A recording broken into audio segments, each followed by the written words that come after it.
হায় হায় হায় রে, আমার টুম্পা আমাকে ছেড়ে চলে গেল। টুম্পা, তুমি এভাবে আমাকে ছেড়ে যেতে পারো না। আমার ছোট মেয়েটাকে নিয়ে এখন আমি কিভাবে তোমাকে ছাড়া থাকবো? কিভাবে থাকবো বলো?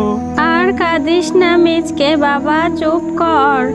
তোর জন্য ছোট বাচ্চা মেয়েটাও খুবই কষ্ট পাচ্ছে। মেয়েটা এতটুকু বয়সে মা হারালো। বৌমার কি করে যে এত বড় একটা অ্যাক্সিডেন্ট হলো। মা মিনা, এভাবে কাঁদছিস কেন রে মা?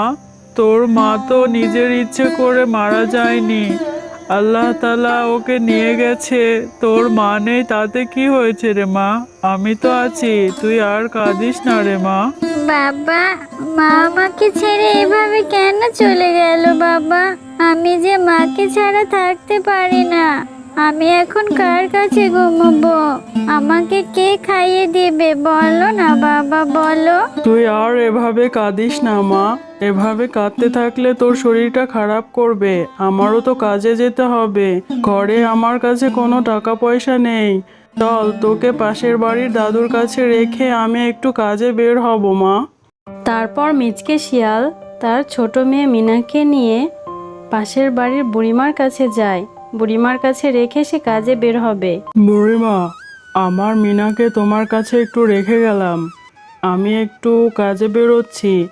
আর টাকা পয়সারও তো ব্যাপার আছে। কতদিন আর ঘরে বসে থাকবো বলো? মেয়েটা বাড়িতে বসে বসে একা একা শুধু কান্না করে।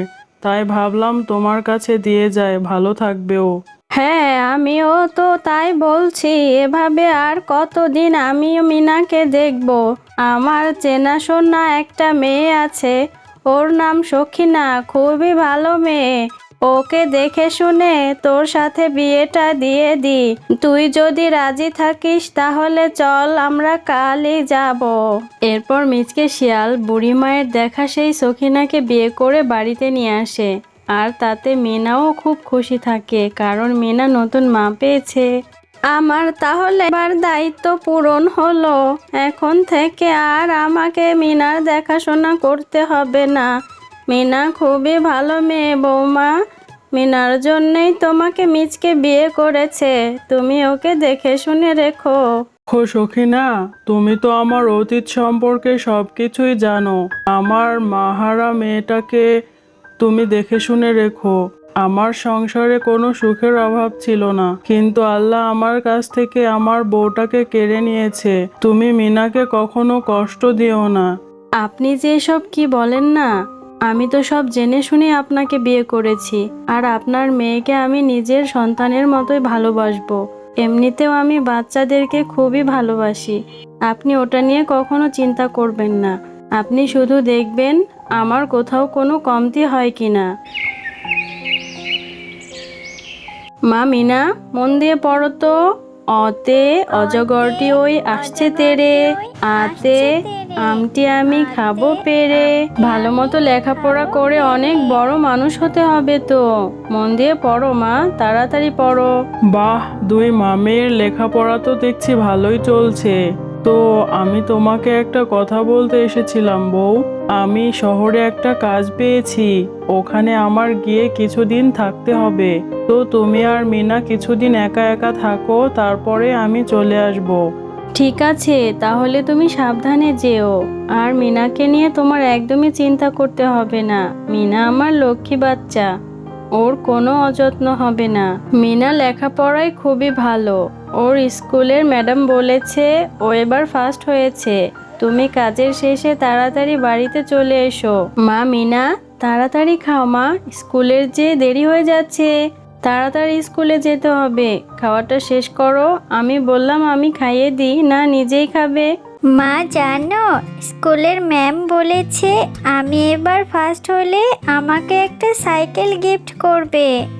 আর তোমার এত দূর আসতে হবে না, স্কুলে প্রায় চলে এসেছে, তুমি বাসায় চলে যাও। আরে সখিনা, যে কোথায় যাচ্ছিস? এদিকে আয়, এদিকে আয়। তো সতীনের মেয়েকে তো দেখছি ভালোই আদর যত্ন করছিস। তোর মাথায় তো জ্ঞান বুদ্ধি শুদ্ধি কিছু নেই। সতীনের মেয়েকে লেখাপড়া করিয়ে বড় মানুষ করবি? তোর কপালে ঝাঁটা জুটবে রে। তুই কি ভেবেছিস সতীনের মেয়ে তোকে দেখবে? ঠিকই সম্পত্তি নিয়ে চলে যাবে। আর এত ভাবছিস, তোর নিজের সন্তান যখন হবে তখন তো তোর নিজের সন্তানকে কিচ্ছু দিতে পারবি না। তা তো তুমি কথাটা ঠিকই বলেছো বাঘিনী মামি। আমি তো আগে কখনো এরকম করে ভেবে দেখিনি।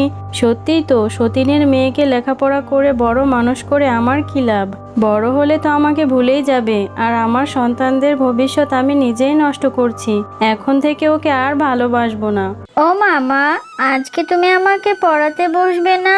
আমাকে পড়তে বলছো না যে? আমি কি পড়তে বসবো? আর তুমি আমার সাথে কথাও বলছো না। কি হয়েছে মা তোমার? তোমার মন খারাপ থাকলে যে আমারও ভালো লাগে না। আমি কি একা একাই পড়ে নেব? মরণ জ্বালা, তুই পড়বি না কি করবি সেটা আমাকে বলছিস কেন? আমার সাথে তো বকবক করিস না তো। যা, আমার অনেক কাজ আছে। কাজ কাম ফেলে তোর পেছনে আমি এত সময় নষ্ট করতে পারবো না। তুই পড়বি না মরবি সেটা তুই জানিস। আমার চোখের সামনে থেকে শর্ত। ও মামা, ও মা, কখন থেকে তোমাকে ডাকছি। স্কুলে যাওয়ার সময় হয়ে এলো তো। আমাকে খেতে দাও না মা, আমার যে খুব খিদে পেয়েছে। আমাকে একটু খেতে দাও না মা। তুমি কেন আমার সাথে এরকম করছো? সারাক্ষণ শুধু খাই খাই ছাড়া আর কি করতে পারিস তুই? হ্যাঁ, নিজের মাটাকে তুই এই বয়সে খেয়েছিস, এখন আমার মাথাটা চিবিয়ে চিবিয়ে খাচ্ছিস। এত খাই খাই করছিস কেন? আর এত লেখাপড়া করতে হবে না, সংসারের কাজ কর। তোকে আমি জনমের খাওয়া খাইয়ে দেবো, আর আমার সাথে এরকম পিছে লাগলে হারামজাদা, আজকে তোকে মারতে মারতে মেরেই ফেলবো। আর খাই খাই করবি? তোকে আজকে মেরেই ফেলবো। সতীনের মেয়েকে বাঁচিয়ে রেখে কি হবে? হায় হায় হায়, এ তো সত্যিই মরে গেল। এখন কি হবে? আমি মিজকে আসলে কি জবাব দেব? এর কিছু একটা করতেই হবে। যাক বাবা, এবার এটাকে এখানে এই জঙ্গলের মধ্যে পুঁতে রাখি, কেউ বুঝতেও পারবে না। মিজকে আসলে বলবো স্কুলে গিয়েছিল আর ফিরেনি, হয়তো কোথাও হারিয়ে গেছে। ও মিজকে ভাই, মিজকে ভাই, এতদিন কোথায় ছিলে তুমি? তোমার সাথে একটু কথা আছে, দাঁড়াও না, জরুরি কথা। আমি কালকে জঙ্গলে দেখলাম তোমার নতুন বউ তোমার মেয়ে মিনাকে জঙ্গলের মধ্যে পুঁতে রেখেছে, ওকে মেরে ফেলেছে। সখিনা, তুমি আমার মেয়ে মিনাকে কি করেছো? তাড়াতাড়ি বলো। তোমার উপরে আমি অনেক ভরসা করে আমার মেয়েটাকে তোমার কাছে রেখে গেছিলাম, আর তুমি কিনা আমার মেয়েটাকে মেরে মাটিতে পুঁতে দিয়েছো। তুমি স্বীকার করো। না না, তুমি এসব কি বলছো? আমি মিনাকে কেন মারতে যাব? আর তোমার কাছে কি কোনো প্রমাণ আছে? তুমি সাথে করে পুলিশ নিয়ে এসেছো কেন? আমার মেয়ে মিনা ভুলে গিয়েছিল আর বাসায় ফেরেনি, হয়তো কোথাও হারিয়ে গিয়েছে। আমি ওকে খুবই খুঁজেছি। কেউ না দেখলে উপরওয়ালা তো ঠিকই দেখে। ইন্সপেক্টর সাহেব, আপনি আমার স্ত্রীকে অ্যারেস্ট করে নিয়ে যান। আমি ওর মুখ পর্যন্ত দেখতে চাই না। আরে সখিনা, তোকে কত বিশ্বাস করে বাচ্চা মেয়েটাকে তোর হাতে তুলে দিয়েছিলাম, তুই কিনা ওকে মেরে ফেললি। কি করলি এটা?